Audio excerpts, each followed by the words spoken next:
analysts and friends said, I mean, if I knew that, the whole vibe would be right. I would have said something else. Thank you.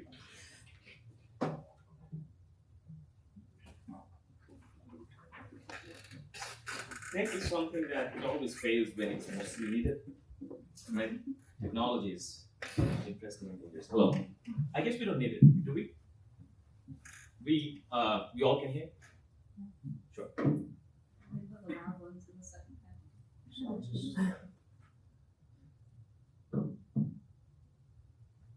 It will roll down. Hello everyone, thank you so much for organizing this event. I'm really grateful to be here, and also thankful to the little switch that happened in the 11th hour last minute, because I can't attend tomorrow, and I'm really grateful to the whole organizing team. And it's my first time in Pittsburgh. And I got the vibe right away when I just came here, like, go Steelers. It's interesting, and learning new stuff. It was a pleasure from the airport to here. So I am from Bloomington, but I flew from Chicago, and the drive kind of 5.5 hours from Bloomington to Chicago. So I just arrived right away when you guys were in lunch, and pardon my if I expressed any kind of exhaustion. I hope you won't. I'll try to make it as interactive as possible. So you can see the title of the paper is The Evolution of Paratext. And just for a broader audience, to give a little background, broader audience as in there could be many scholars from different disciplines, but paratext I mean something that is not in the text. Could be, let's say you watch Netflix and there are like generic labels, right? It's a documentary, it's a tragedy, it's a climate fiction, it's a disaster film, and so on and so forth. IMDb, The Guardian, New York Times, and so on and so forth. So there are other generic cues getting generated from other sources, critics, scholars, reviewers, and so on and so forth. So that's what the context of paratext is. And then the question of semantics and semiotics, like the language, the signs, how we imagine image, or how we image an image. Image as a verb, I'm saying in the second. So how we are framing that image, how we are imaging that imagination. That's what I mean. And my paper is a work in progress, as usual. So there is an interplay of power dynamics, a power relation between these two subsections of the title. The power play or the power dynamics between how a paratext is evolved and who is shaping it, or what are the factors, agents, external factors that is not in the image kind of shaping it. And that's how generic cues are being formed to a lot of extent. This is the context of the Anthropocene, environmental consciousness, climate change, and so on and so forth. So just to give you a little hint of how this functions, so let's say this is a trailer. Trailer is also one kind of form through which we get to know the paratext of an image. Image as in audio-visual image or visual art, whatever form we call it. So let's hear it out a little bit. Oh, I have to fix the audio, right?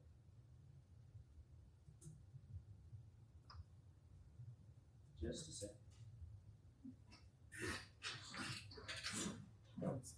That's correct. It should be great. Time in the geological record when We'll see a few seconds only. the Anthropocene is the time in the geological record when humans have moved the planet outside its natural limits. Humans go from being participants in the whole Earth to being a dominant feature. Dominating the oceans, the landscape, agriculture, animals. It could be a full-scale catastrophic change. So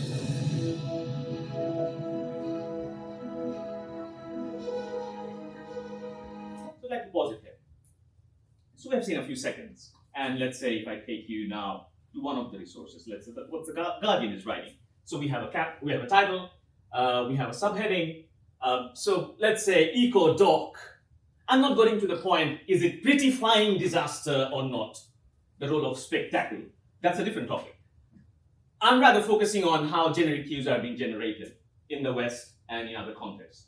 My paper is focusing Anthropocene in the context of Bengal visual arts. As an example, I was saying, so eco-doc, and my interest then came up, this Anthropocene as a term, so let's say, or eco-art, eco-doc, all these are pretty new and trendy. So the point is, and then I started looking for it. So it's 1970s when eco-art as a form in the Europe kind of becoming a thing. And in the 80s, we see Anthropocene as a term being used in scholarly writings. It doesn't mean that the notions and thematic subject matter of Anthropocene didn't exist before. You can even argue that it was in Dante's scholarly writings, it was in Noah's flood in Bible, so it can exist as a subject matter, but as a term, as a generic cue, since when it's being used, and I started digging deep, and then the question that came to my mind is how those artifacts were labeled that predates Anthropocene. That is before 1970s or 80s, so before 1960s. There could be similar notions, similar subject matter. Climate refugees as a character of a film, or communal resilience. And what kind of generic cues we see in those kind of texts that predates the mainstream notion of Anthropocene. And there, I realized when I was looking at artifacts, particularly in Bengal, because if just giving you a context, it's the present day Bangladesh is it has more than 800 rivers and one of the disaster prone areas in the world, and so on and so forth. We can go to that data details later. So what I was saying, when I was looking at the artifacts, not intentionally, let's make it in this way, not written for a grant that I have to check these boxes of Anthropocene, not for TIFF, Cannes, or all these major festivals that I have to check those boxes that it has to address climate and all that. Maybe an independent film or an independent artifact from a local community, but as the local community is full of climate refugees, even if it's a love story, even if you stage Shakespeare there, Romeo and Juliet there will be references of climate crisis because of the setup. That's how the land speaks. And I was looking into those artifacts and I found mostly were called realist, formalist, modernist, and so on and so forth. Nothing related to environmental consciousness. I'm talking about looking at IMDb and news articles, reviews, scholarly writings on those artifacts at that time when it was released. And I should clarify why I'm saying Bengal, because the artifacts were from 40s to 70s, the first part of the paper, that's what it talks about. And then Bangladesh wasn't born. And thank you to the speaker, because you already gave that context a little bit, so I don't have to explain that much. So my main claim, what I'm looking for from this session as well as in my paper, is not this. So I have to always clarify what I am not looking at, the yellow one. It could be a next paper, it could be a further inquiry I can, on my next project. The first sentence is what I'm looking for. And the first one is I'm exploring that power dynamics that shape the semantics and semiotics. Or does it, or it doesn't? That's the question. Definitely in this case, it's speaking to Anthropocene. So my question is, what kind of power relation is there? Am I making it to take that box, to have that grant, or let's say we all use generic cues for other purposes, like archival purposes, like in the library, we need those labels. Where should I box it? Where should I place it? And how can we decolonize, colonize reread from a scholarly point of view how these boxes are created and which one is influencing what. Am I influencing the artifact as a scholar, or kind of making it, forcing it? And I'll show you some examples how that also happens. How other external factors are kind of forcing a genre to be made. Anthropocene is not a genre yet, but I would say, and argue, it's becoming a genre. So that's what I'm looking at. This is kind of a mediation thing that we can further talk about, the media effect of it, the role of paratext. Does it help us? Does it reduce the artifact's potential, ultimate potential? Or is it really helping the audience to navigate how to read an image? That's a different argument. So moving on. If you're unaware of, time, right? You have like 10 minutes. 10 minutes? So, let's say, before I show you some past artifacts, just giving a little background, and it's important for a broader audience. So this is a PBS documentary on climate crisis in Bangladesh. And you can have a look at I'll repeat again. I'm not looking into the image. I'm kind of zooming out and looking outside what happens with the image. So we have this title. It's a PBS thing.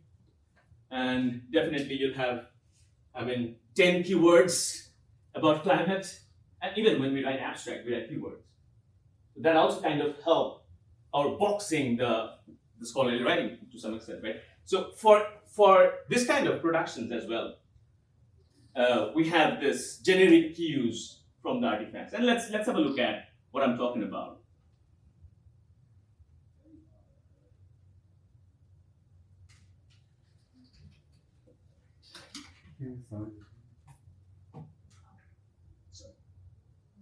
Hot, humid.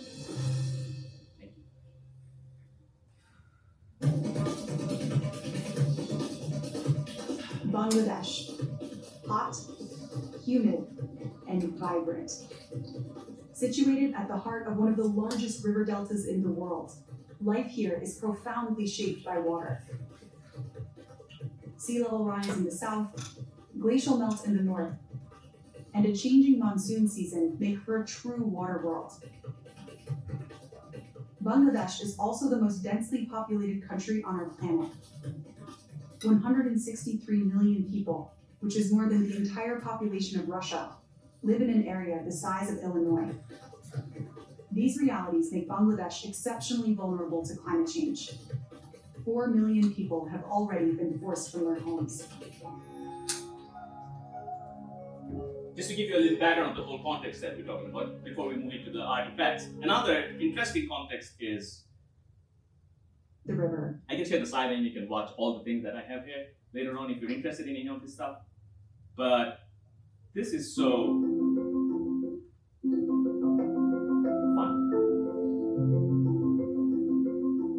Mohammad Rezwan, the same Bangladeshi architect behind the design of the advanced floating farm, took the idea even further and is now working towards creating his country's first ever floating community, including floating schools.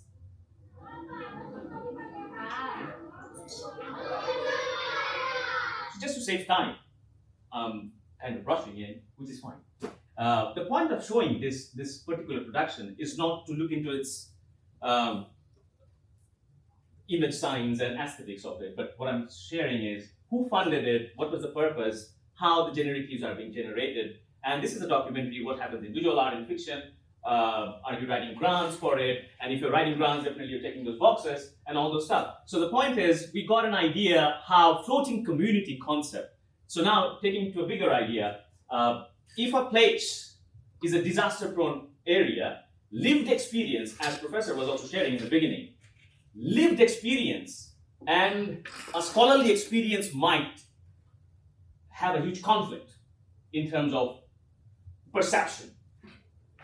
By which I mean, let's say there is a very interesting thing here that I would like to show.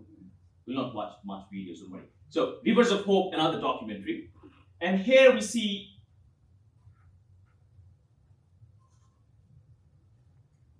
a flood-prone area.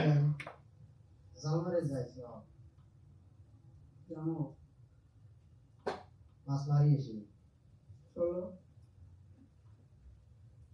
মাছ আছে না দিতা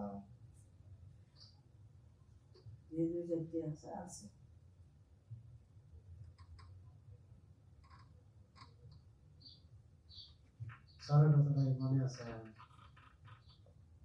মনে তো নাই কিছু মনে নাই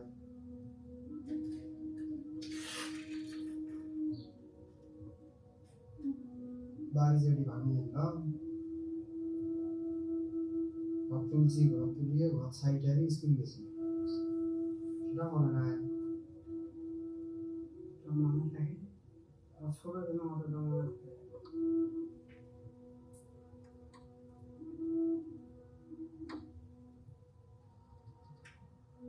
আমার জীবনে আমার 14 বার আমি করছি আবার This is the point I wanted to make.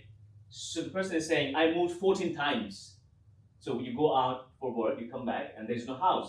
This is a different experience from our point of view as a scholar than a lived experience. By which I mean, I'm not sure if I can say it's a tragic experience for him or not. Or is it normal? Is it that normal? So that's a question. I'm not saying anything.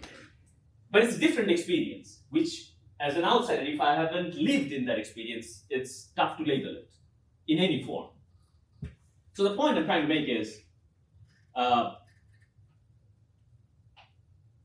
before this birth of Anthropocene as a term, so let's say in 40s, the Greatest Bengal famine, and we had Zainul Abidin's these famous artworks, and one of the finest artworks called in realist painting, modernist, and formalist. Those generic cues you'll get in any book, any reviews. Films during that time, or literature written during that time, which were adapted into cinema later on. So AVANT-GARDE, that's a Pakistani film that time, and this is Ritik Ghatok's, one of the famous filmmaker in Bengal. And it's the title of the film is A River Called Titas. So the point I'm trying to say, I'll not show you the whole film, I cannot, but I would invite all of you to watch it, and you'd find similar generic cues in the modern, or in the contemporary, let's use that term, images that I have just shown. But they were not termed at all addressing any environmental issues, but it does. They do. 5 minutes? Perfect. Yeah. So the point I'm trying to make, we have similar semiotics and semantics that align with all this stuff that we're talking about at the present moment with those past semantics and semiotics. But why it's a different genre? Why it's realist and those ones that we see nowadays or we just have seen by PBS are labeled differently. So that's the question that hit my mind. And then I moved on. So in 2005, this is another area. So it's a photograph, it's a photo art, so you can see the title. I'm not looking at the image. As I said, I'm zooming out and looking what's happening outside the image. 10 photographs that made world wake up to climate change. Now who's writing it? CNN. And that's how generic cues are being generated, right? So climate change. But the question is, do they have any idea what is climate change? That's the question. The persons who are actually in the lived experience, what is it to them? The films that I just have shown the posters only, for instance, these ones, definitely they do also have all the characters, either climate refugees, there are definitely village politics, rural politics, love stories and all those stuff as a cinema. But it's the setup, that's the setup. You'll find all those sign symbols and all those references that nowadays we term as environmental film or addressing ecology. But then it was not. So going back to the contemporary artwork, so you can see not what's in the image. So there are plenty I can show you in very recent years. So we can see who's funding it, and that's how you write the grant applications, right? and you get the funding to do some stuff, and you maintain all those check boxes, and that's how this is becoming a genre. Sci-fi, climate fiction, climate art, eco art, and the whole. This part I only kept the same image in any form of art. When we saw earlier, news reviews never wrote it's about environmental consciousness, but nowadays they do. And then I look who funded it. So there was a grant thing that happened and all those stuff. So there are various ways to look at it. Even in film festivals, we have nature section to submit a film. I'm also in the practice of filmmaking and video art installations or video art and video essays. There are so many genres even in that section. So the point I'm trying to make is, and I'll conclude with that, if you all can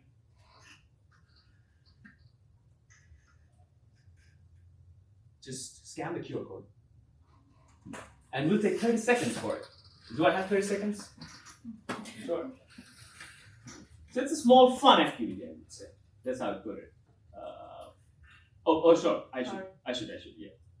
Just give you guys time for it. And then a page will pop up, and you'll see an image. My question to you is, whatever comes to your mind first. You can write one word.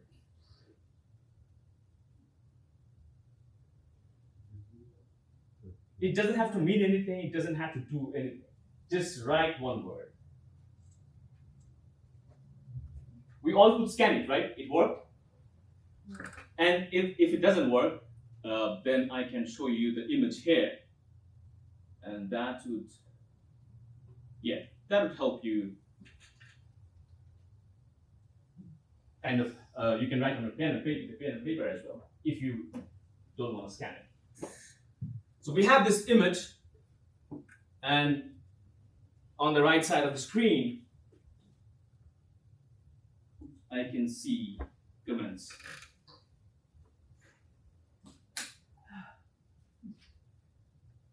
We all wrote something? Awesome. So my question, finally, the final takeaway from this discussion that we had today is, imagine if the person were asked to express about this image, the participant itself, then what would be the response? You don't have to say it. It's just a thought to take it up. Thank you.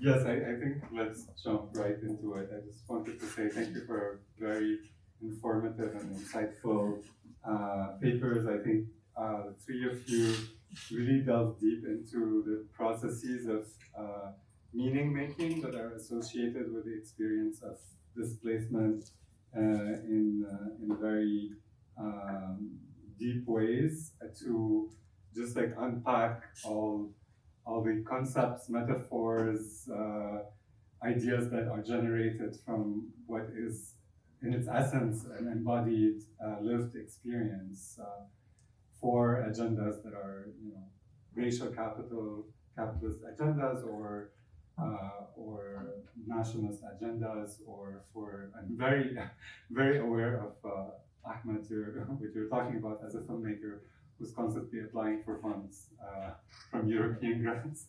So I totally understand what you're talking about. But I would like to open it up to whoever, and you can also ask questions to each other.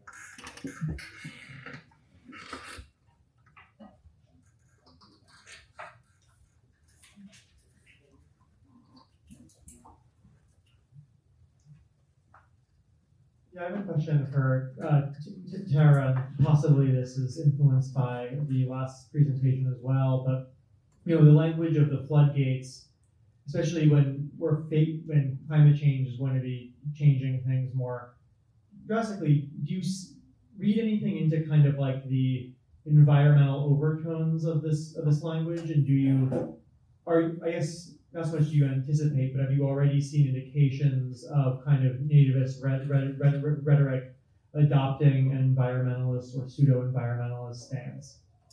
Yeah, thanks for that question. Well, not the topic of this paper. There's definitely, I mean, the sort of language of flood and tide definitely precedes the sort of environmental consciousness that I think, at least in the US context we have now, it's much older. But there is definitely a mobilization of nativist rhetoric, and I'll speak of sort of colleagues' work. I have friends who are filmmakers who do work in Calais, where native species, the discovery of native species was used to totally eradicate the refugee camp at Calais in order to turn it into a park and a preserve. And I think just generally the language of invasiveness, which isn't directly correlated necessarily to like ideas of climate catastrophe, but is very related, I think. So yeah, that language I think will, I don't know, it'll be interesting to see how it's increasingly mobilized. I know there's debate too about the whole category around climate refugee. This is sort of like a tenuous category, and I think it's interesting to think about the way it gets used sort of statistically. I think this almost speaks to your project, is like what is the cut or the edit or the frame by which somebody becomes a climate refugee, particularly when these climate disasters have been unfolding much longer than they have been in the like sort of Western or US consciousness.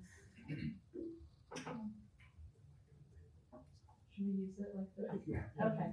Oh, it's a mic. I thought it was recording, not amplifying. Yes.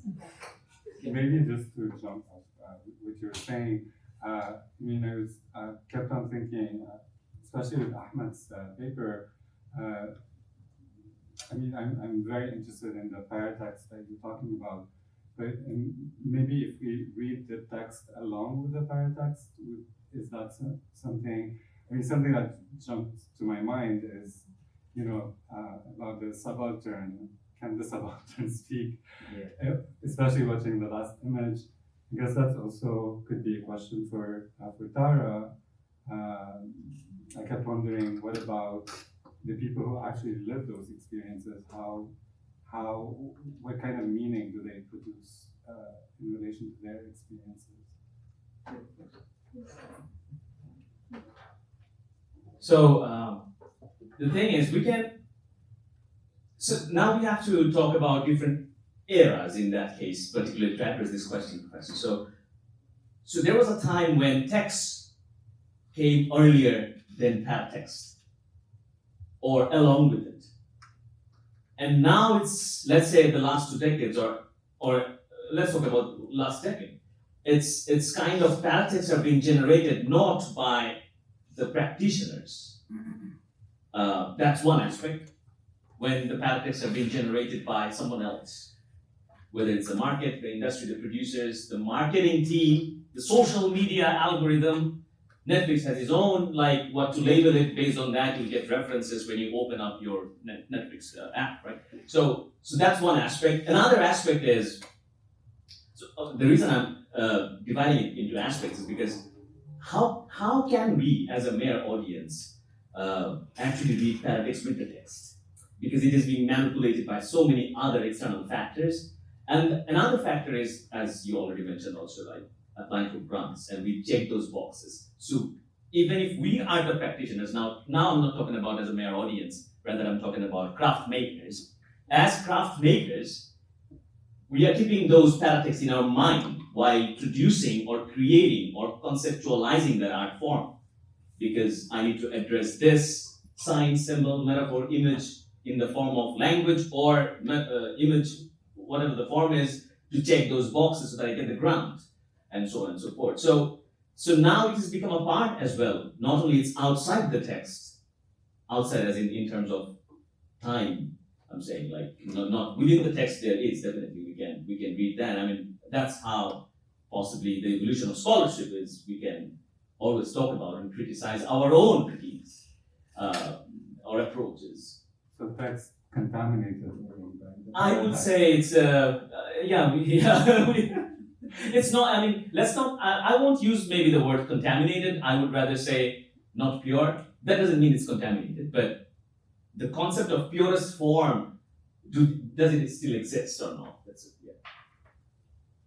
Did it ever exist? Yes. I was gonna Question, say- right? Yeah. Can I say something out of place? I don't know. I don't work on this, but my wife works on exact this topic. And I can tell you the reason why they can process the fact of climate change is it's a long arc of history. For them, the immediate reason, that's important. So I've interviewed a lot of these people because of my wife's work. And I go with her for field work, and the reason why they can process, I've talked to them rigorously. The reason why they can process this because they don't have this long arc of history. They do not have the Broadelian concept of history. Let's put it that way. So that's one of the key reasons why they can't process that climate change. So whenever you tell them, they're like, "What is this?" Like, yes, it has been changing forever. What's the big deal? So there is that. We should keep that in mind. I'm thinking about this. Well, I think responding to your question, this question kind of settled through speak and situating the experiences, the lived experiences of people, in my case, who are crossing through the door. I like to speak really openly, like as a practice-based researcher and somebody who does have a foot both in research and in aid work. I have gotten, I think, very constructive feedback on sort of maybe a lack of certain voices and trying to navigate when I'm wearing one hat versus another, what questions can be asked. So when I'm, in the role of a humanitarian aid worker or search and rescue, when I'm at the wall and people have hiked, I mentioned in my talk, I was there the day after they welded the doors shut and encountered a group who had walked I think 8 hours through the night. It was August in Arizona, so as soon as the sun comes up, it never got below 90 degrees, and all of a sudden it's 100. And it was women and children and men, families who had been dropped off 10, 12 miles down the wall and had to walk to try to claim asylum. And in that role, I'm not obviously asking any questions about sort of their lived experience in that moment. And so I'm entering my third year of my PhD and trying to navigate, okay, how do I enter the space as a researcher, and considering trying to do interviews in the Santa Barbara area where I'm located with farm workers who have likely crossed in the same routes that I have seen, while also trying to navigate the legal sensitivities around what I can ask, what I can record, and how that might implicate people I work with in different capacities at the border. So it's really it's thorny and it's very present for me, and I'm still working on it.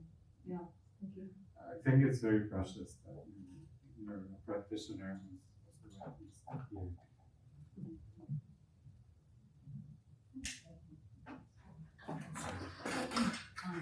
Thank you all. Another very interesting panel. It's for whoever wants to pick it up, and it's more like a really to think. I mean,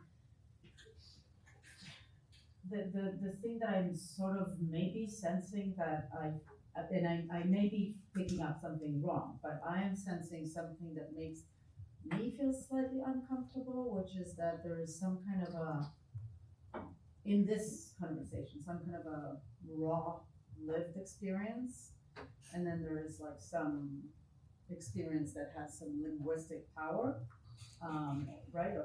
And then, of course, okay, we're in this room, we're talking, we're doing lots of these signifiers and all that, but then why don't we actually, two questions. One is, why don't we direct the raw experience towards people, for example, who use Anthropocene in the title of their books? What are they gesturing?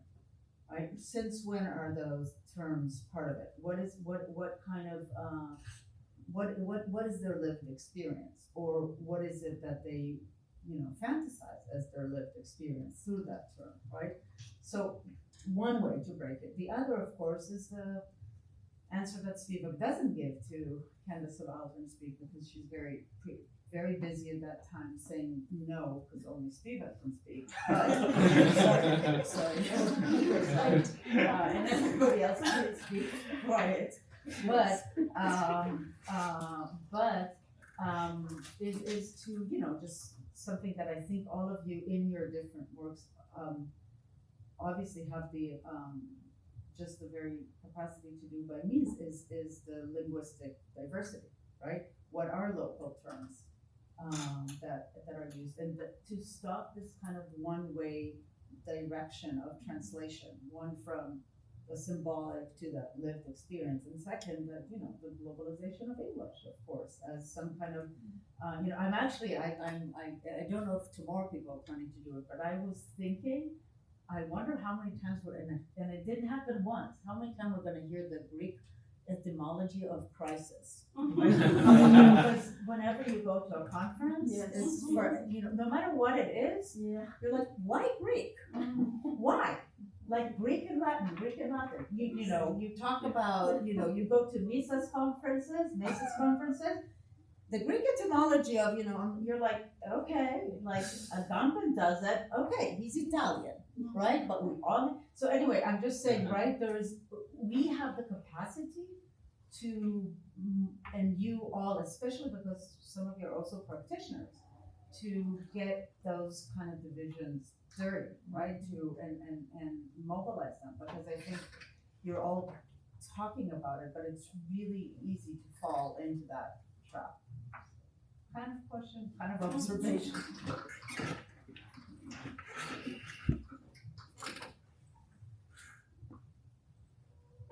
I'd like to thank for the comment, let's put it in that way, because it's a nice angle to think of, and maybe it will help me also to add this aspect in the paper, that aspect of how we fantasize also the experience. That's a very valid point, right?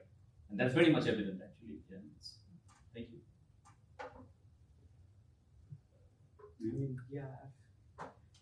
I mean, this is a very condensed version of a 30-page section of first chapter, so you can imagine what I'm trying to here. But yes, the linguistic aspect is very important, and the point that I was trying to make with Rudmos, not to bring the Greeks in. No, it's not about you. No, not to bring the Greeks in back in. There is an utility there, because the book that Bart wrote in that particular term is called How to Live Together. So it's very useful for me that way. But what I find useful is the distinction between, like I said, Basha and Bari, where Basha is for temporary living, whereas Bari is for permanent living, that's your private property. That distinction disappears. So there is a fluidity that is coming to the dwelling, where there is a private property, there is the inside and outside division, interior, evolving. Whereas the temporary dwelling, that division is not clear. So how do we reclaim that kind of, not an interiority, but we reclaim the space of living when this becomes very fluid? And that is where Rudmos becomes useful for me. That's all. So it's a tactical. But you notice that, but the Bengali terms are the ones that really. Yes. I mean, and of course, in some contexts, it is the Greek root. But oftentimes, the problem is that no matter what the context is, we continue to create this kind of. There is this raw thing, right? Some lived experience, and it doesn't have language. It's, you know, it either can't speak at all, right? Or, it's an experience, or it's an experience. It's untouchable. It's like, you know, it's this, you know, rawness that, you know. And then there's language, and that is by this way or another, you know, goes back to Greek etymology, right? As if there's not like billions other languages and roots and thoughts. And so yeah, but you did introduce it. Was very helpful. I mean, just to point one thing out, like, you know, that's why I don't use the Zoe bias distinction that Agamben is so famous for, and I use this Basha Bari thing that, you know, where the bare life. This is not bare life like the way I have this. He is coming from the police and everything. Like, here's a different kind of scenario. So there is a vernacular connotation that I'm using, and then bring it to the question of the bias instead of using the Zoe bias distinction. Sorry, do you want to? Oh, no, go ahead. No, please. Well, I'm going to take it away a little bit, so maybe you go. No, I just wanted to say thank you. I think it's very useful not to fall in the trap of looking for what's authentic, and I think Fanon was one of the people who really was very instrumental in not falling into thinking about the pre-colonial, reinventing the pre-colonial in this authentic way. But I think there is also what all these papers reveal is also power dynamics, that this meaning making has effects and power dynamics. And I think that's where it's really useful to think about what these categories, what do they translate to in the real world. Yeah, and I was going to say, I really appreciate that comment. I think I'm less interested in the distinction between, some sort of mythical, like raw, lived experience and then language, and maybe more interested in like duration and like sustained experience versus these flashpoints that require certain types of framing and certain cuts and mobilize certain language. And just thinking regarding your comment on language, some other of my work deals with questions of orientation and the distinction between like an aid worker orienting somebody versus giving them directions as to how to avoid border patrol, which came up in a trial a few years ago. And also thinking through sort of the place names of different features in the landscape, mountains and peaks. That have, colonial names on the maps, but then people who are crossing call them different names based on their shapes, and that name is specific to the way they are oriented to the mountain or the peak. So one is called the whale because it looks like a whale, but on the map it's coffee pot because from a different direction it looks like a coffee pot, kind of. It looks much more like a whale. But really trying to think through like questions of orientation, very literally and figuratively, and how we can orient ourselves to different spaces and the different language we use based on that orientation and that sort of sustained, whether it's a sustained practice or, I'm even afraid to use the word sustained experience. But I do think you touched upon like another thing that feels very sensitive to me is, having lived in a space for 14 months, consecutively and have a day-to-day and everyday experience of that space that both can hold crisis and many other things, and then seeing these flashpoints and very specific words and very specific images that are not situated within a larger narrative or a more sustained understanding of the space and are completely dislocated, decontextualized. There's some researchers who are affiliated with like research architecture, forensic architecture, who do geolocation work around media images of like boat people, people in boats, and they'll actually geolocate that image to find the exact case from which it came from to sort of recontextualize the image. And I feel like I come out of that practice.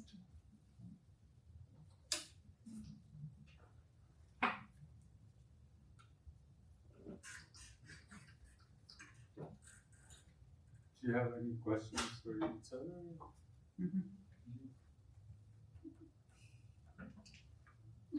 Maybe while having dinner we can chit chat more. Yeah. Please. I have one, I'll just speak loud. Okay. So I've just been very struck by you guys did a great job of putting a panel together that had some through lines having to do with mobility and certainly dispossession and displacement, all of which have a very strong visual bias, right?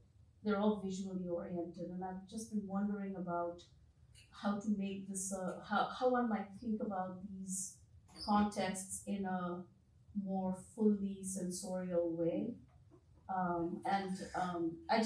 It's a very open-ended question.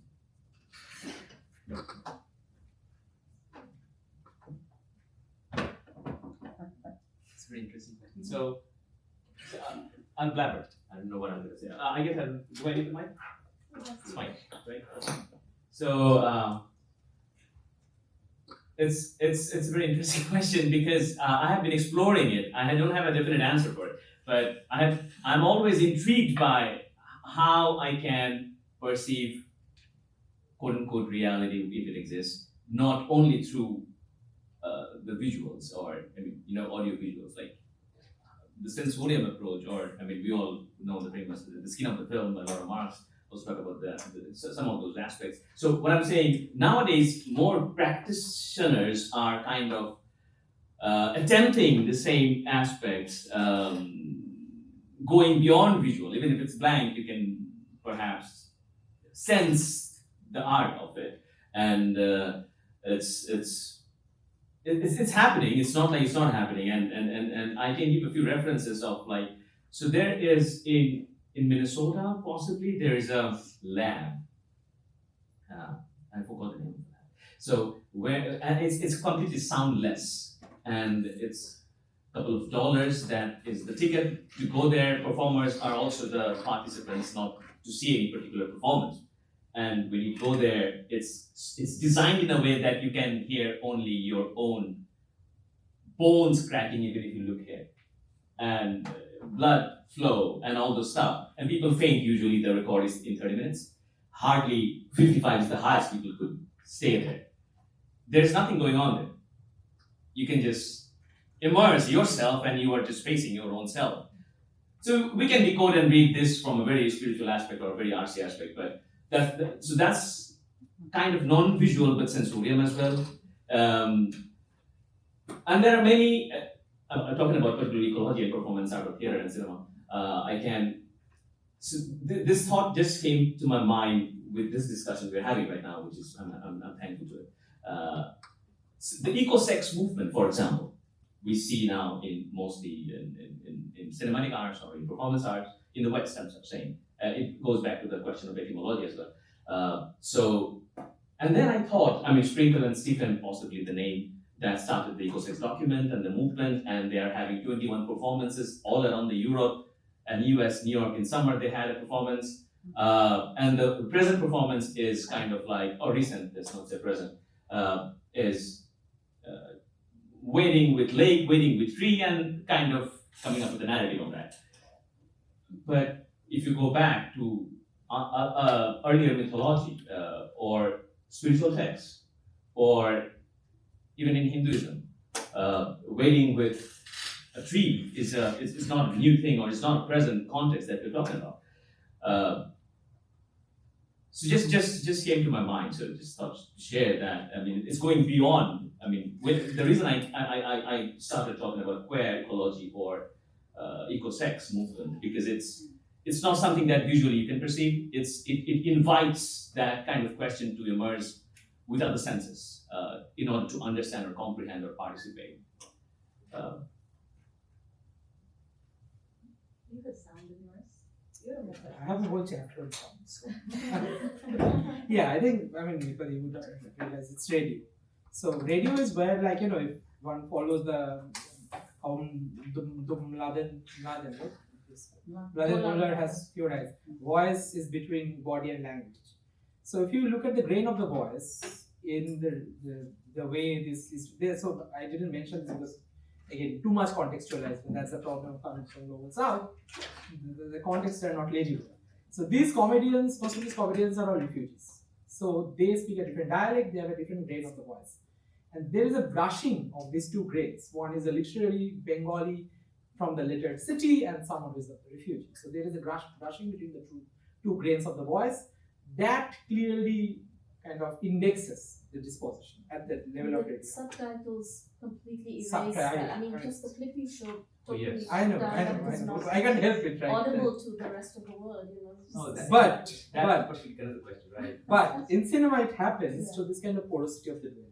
Because even if you try to hide in these places, your voice will travel because they are so porous. Because people are just crammed together in a room or across rooms. So it's the porosity of the dwelling that is explored through this kind of sonic interruptions. There are multiple examples in films, or other comedies, across comedies. And this is not there in melodrama. Right? The Uttam Suchita melodramas are kind of insular in terms of sound. Insular in a particular way. Whereas these films are really raucous. There are amazing uses of sound, radiophonic uses of sound, where someone who is singing in their room suddenly has an intrusion and she has to hide herself, so she pretends that she's a radio.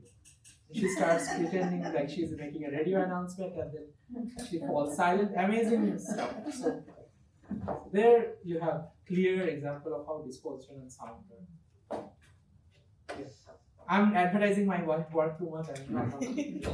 Sorry. This is why you're here. No, I hate that. Anyway. Sorry, what did you like to add? I was thinking, I mean, it's a broad question. I was trying to figure out where to go with it.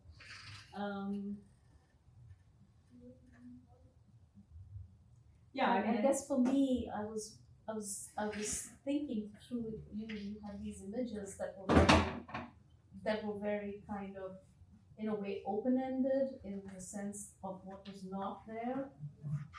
For example, the people who used this or when it's welded, but I was also thinking about the rushing water and the sound of that and the wind and all that other stuff of these people who you were describing who have been walking for 8 hours, which is a very, even this idea of them arriving after 8 hours to find closed doors and all that, it's a very a sensory feeling that I have hearing that you walked in the desert. Yeah. So that's why I was just thinking about the fuller sensory experience that's sort of there on the edges of the frame of these images. Yeah, I mean, temperature is kind of the easy go-to in the desert, and in both directions. I mean, hypothermia and hyperthermia are both of concern and experienced. And interestingly, like it's interesting to think about the way heat in the desert has been actually mobilized by Border Patrol and the DHS to attempt to create information campaigns in Central America, songs and billboards that try to convey the dangerousness of the desert to deter people who are thinking about crossing. And I've thought a lot about, like, you can't actually, I mean, there's many reasons why those campaigns would fail. They just completely misunderstand people's motivations and determination. But also, you can't actually convey what 115 degrees Fahrenheit or 45 degrees Celsius actually feels like. It's really difficult. You can put it into words and have an experience, but it is such like a sort of visceral experience. It is a hard thing to convey, and trying not to fall in that trap of like overly romanticizing or sensationalizing the desert, while also, in order to what Roxanne Doty calls like to turn into a moral alibi for Border Patrol, who say, it's not policy that is killing people, it's the desert, while also trying to like sort of pay some level of respect to a very extreme environment, a very particular extreme environment. So the other thing I'd like to note is just like the militarization of the space can be hard to convey. You have Border Patrol, there's a station nearby with 600 agents, and but it's also, the airspace is all military airspace because of the Berry M. Goldwater bombing range, which people also cross through in this area. And there are fighter jets that are breaking the sound barrier very frequently.